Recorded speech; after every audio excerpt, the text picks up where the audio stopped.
Hello दोस्तों आप देख रहे हैं SWR ऑनलाइन क्लासेस। दोस्तों, जैसा कि आप जानते हैं कि फिजिक्स और क्लास 10 साइंस पढ़ाया जा रहा है, जिसमें केमिस्ट्री पोर्शन और बायोलॉजी पोर्शन हो गया है।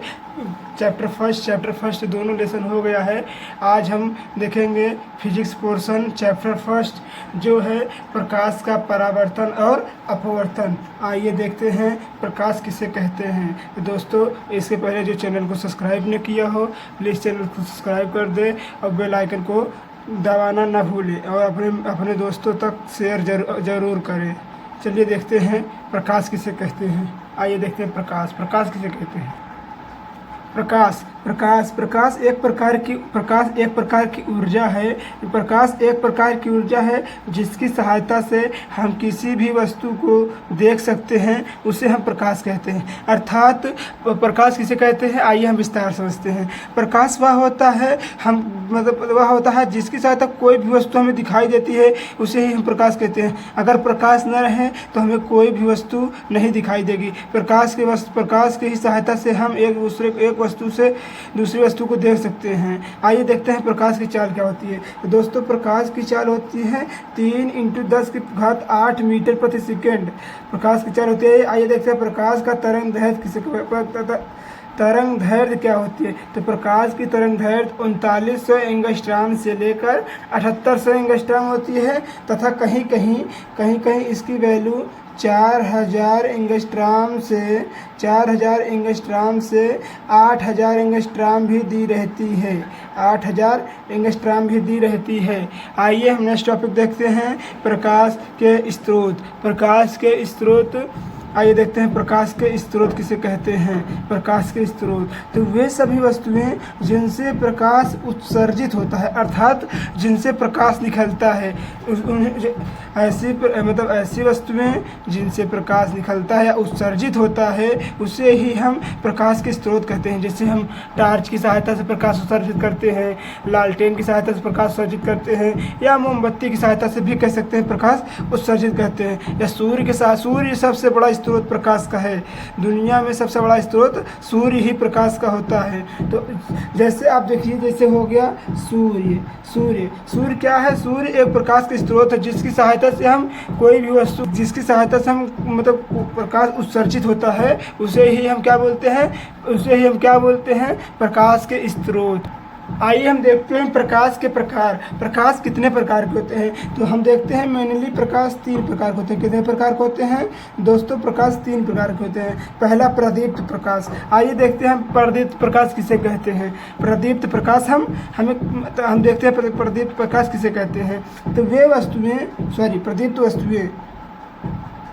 वे वस्तुएं जिससे प्रकाश निकलता है प्रदीप्त वस्तु कहलाती हैं। अर्थात हम कह सकते हैं कि ऐसी वस्तु जिनसे प्रकाश उत्सर्जित होता है, यानी निकलता है, या मतलब जिससे प्रकाश निकलता है, बाहर निकलता है, उसे हम क्या बोलते हैं प्रदीप्त वस्तुएं कहते हैं। क्या बोलते हैं दोस्तों, प्रदीप्त वस्तुएं कहते हैं। जैसे बल्ब हो गया, लालटेन हो गई आदि।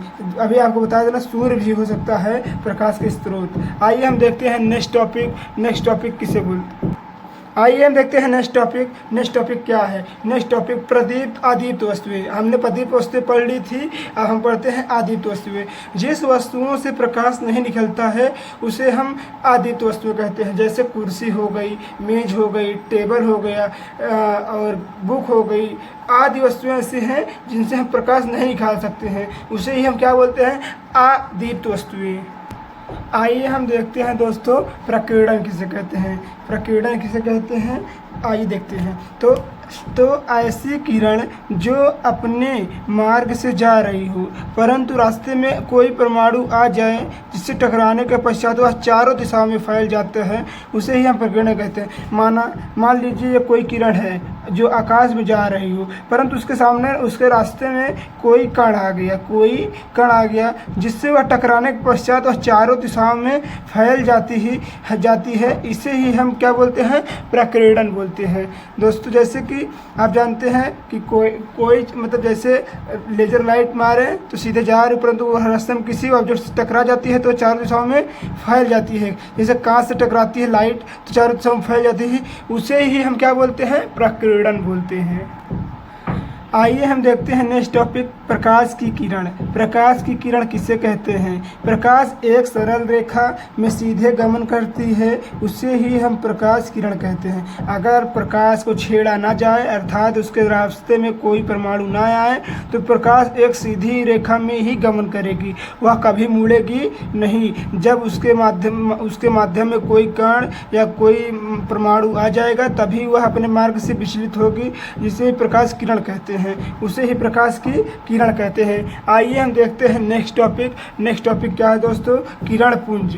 किरण पुंज किसे कहते हैं? तो आइए देखते हैं किरण पुंज किसे कहते हैं। किरण पुंज किसे कहते हैं? आइए देखते हैं। प्रकाश के किरणों के समूह को किरण पुंज कहते हैं। अर्थात दोस्तों हम कह सकते हैं कि कोई भी जैसे कोई भी चीज़ हो गई, कोई भी चीज़ जैसे हो गई, अगर यह रेसादार चल रही है, अगर यह मतलब जैसे कोई भी चीज़ हो गई, अगर इसको एकत्रित कर दिया जाए तो यह समूह, पुंज माने क्या होता है? समूह होता है। यह समूह बना लेंगी, समूह को ही क्या बोलते हैं? पुंज, यानी पुंज। और किरण के समूह को क्या बोलते हैं? किरण पुंज। ठीक उसी प्रकार जैसे एक मतलब धान होता है, धान के अलग अलग रेशे मिलकर एक पुंज बनाती हैं, उसी प्रकार किरण की अनेक रेखाएं मिलकर एक पुंज बनाते हैं, जिसे हम क्या बोलते हैं? किरण पुंज बोलते हैं। जैसे देखिए, प्रकाश की किरणों के समूह को किरण पुंज कहते हैं। जैसे देखिए, कई सारी रेखाएं आ रही हैं परंतु रास्ते में एक जगह एकत्रित हो जा रही हैं, जिसे ही क्या बोलते हैं हम? किरण पुंज। क्या बोलते हैं दोस्तों? इसे हम किरण पुंज बोलते हैं। आइए देखते हैं नेक्स्ट टॉपिक। दोस्तों आइए हम देखते हैं नेक्स्ट टॉपिक, अभिसारी किरण पुंज किसे कहते हैं? अभिसारी किरण पुंज किसे कहते हैं? यह अभिसारी किरण तो प्रकाश की ऐसी बिंदु जो एक जगह पर जब एक जगह पर इकट्ठा होती है, उसे ही हम अभिसारी किरण पुंज कहते हैं। जैसे कि मान लीजिए ये किरण पुंज मतलब जा रही सीधे, आपको बताए थे ना, अगर प्रकाश की रेखा को छेड़ा ना जाए तो वह सीधी रेखा में गमन करती है। ठीक उसी प्रकार जैसे ये प्रकाश की रेखा जा रही है, अपने मार्ग से जा रही हैं, परंतु रास्ते में एक हम लेंस लगा देते हैं। मान लीजिए हम उत्तल लेंस लगा देते हैं, जो यह किरणों को बटोर कर एक जगह पर इकट्ठा कर देती है, मतलब किरणों को एकत्रित करके एक जगह पर ला देती हैं। इसे ही हम क्या बोलते हैं? अभिसारी किरण पुंज। क्या बोलते हैं दोस्तों? इसे ही हम क्या बोलते हैं? अभिसारी किरण पुंज या अभिसारी किरण पुंज। आइए हम देखते हैं नेक्स्ट टॉपिक क्या है। आइए दोस्तों हम देखते हैं नेक्स्ट टॉपिक, अपसारी किरण पुंज किसे कहते हैं। तो अपसारी किरण पुंज किसे कहते हैं? आइए देखते हैं। ऐसी किरण पुंज जो एक जगह से फैलती है, उसे ही हम क्या बोलते हैं? अपसारी किरण पुंज। ऐसी किरण जो एक जगह पे एकत्रित हो, परंतु एक जगह से एकत्रित हो, उसी से मतलब फैल जाए चारों दिशाओं में, उसे ही हम क्या बोलते हैं? अपसारी किरण पुंज। जैसे टॉर्च, मान लीजिए टॉर्च में एक बल्ब होता है, एक बल्ब जैसे ही बटन ऑन करते हैं वह चारों दिशाओं में फैल जाती है, उसे ही हम क्या बोलते हैं? अपसारी किरण पुंज। आइए हम देखते हैं नेक्स्ट टॉपिक। तो नेक्स्ट टॉपिक क्या है दोस्तों? समांतर किरण पुंज। समांतर किरण पुंज किसे कहते हैं? आइए हम देखते हैं। इसके पहले दोस्तों अगर आपको वीडियो अच्छा लगा हो तो प्लीज़ वीडियो को लाइक, सब्सक्राइब एंड शेयर करना ना भूलें। आइए देखते हैं हम नेक्स्ट टॉपिक, समांतर किरण पुंज। ऐसी किरण पुंज जो बराबरी से चलती है, अर्थात मतलब हम कह सकते हैं कि ऐसी किरण पुंज जो बिना मुड़े मतलब एक स्थान से दूसरे स्थान तक पहुंच जाती हैं, अर्थात वह सीधी रेखा में चलती हैं, उसे ही हम समांतर किरण पुंज कहते हैं। जैसे लेज़र लाइट को अगर हम मारते हैं तो वह सीधी रेखा में चलता है, ना कि जिगजैग रेखा मतलब टेढ़ी मेढ़ी रेखा में चलता है।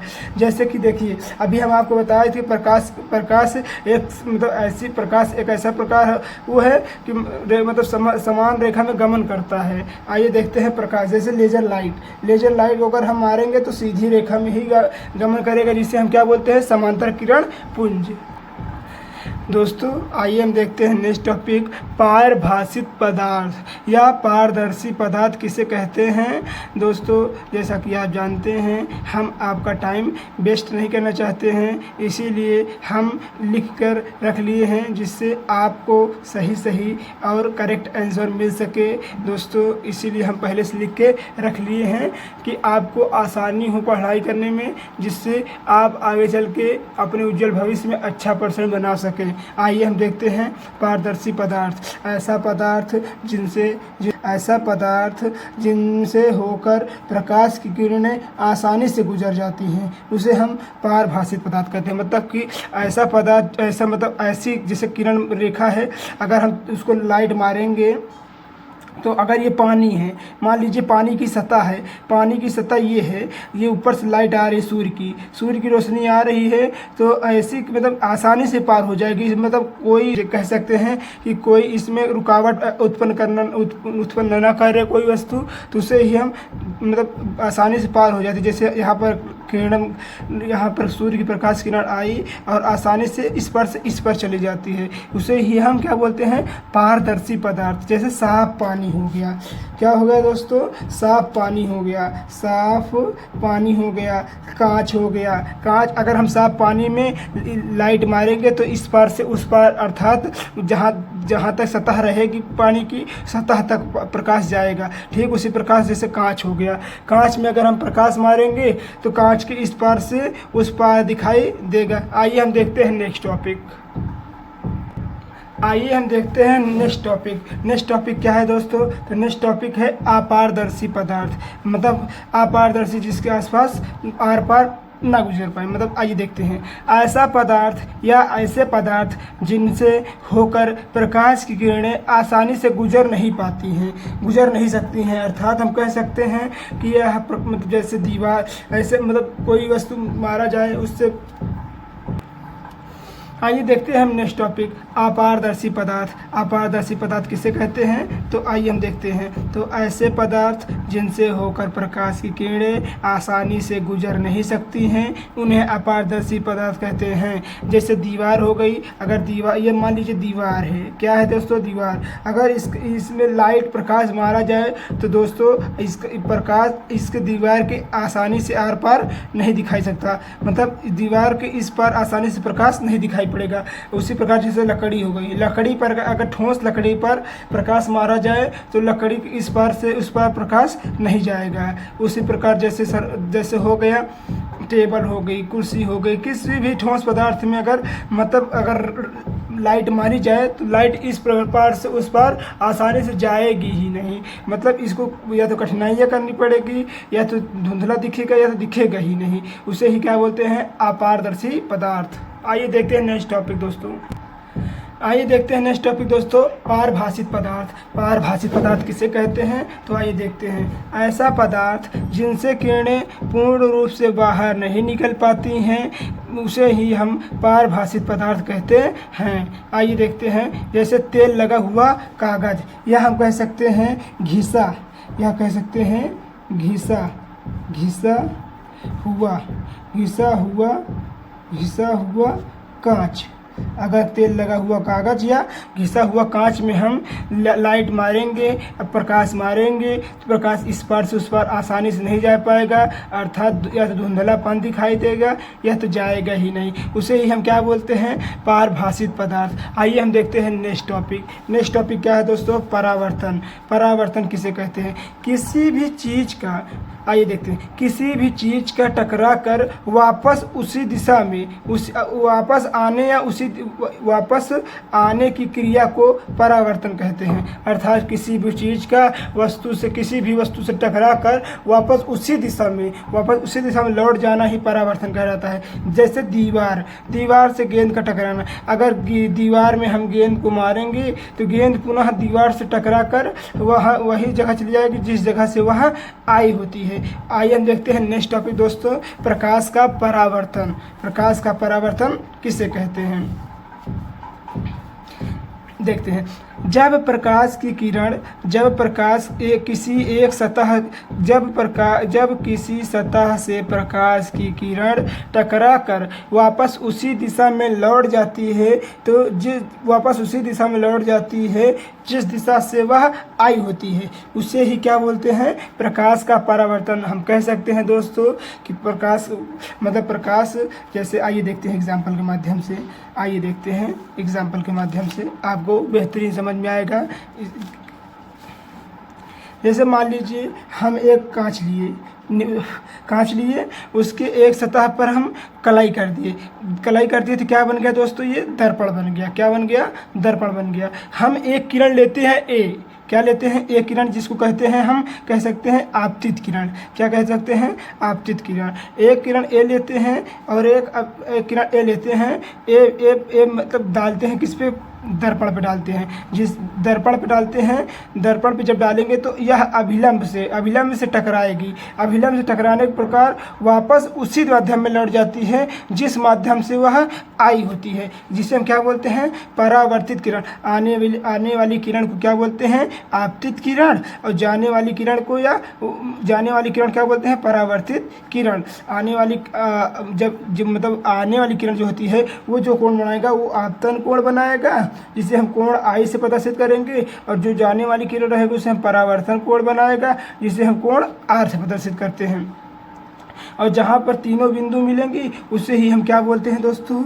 आपतन बिंदु। तो प्लीज़ चैनल को लाइक, सब्सक्राइब एंड शेयर कर दें और बेल आइकन को दबाना ना भूलें। धन्यवाद दोस्तों।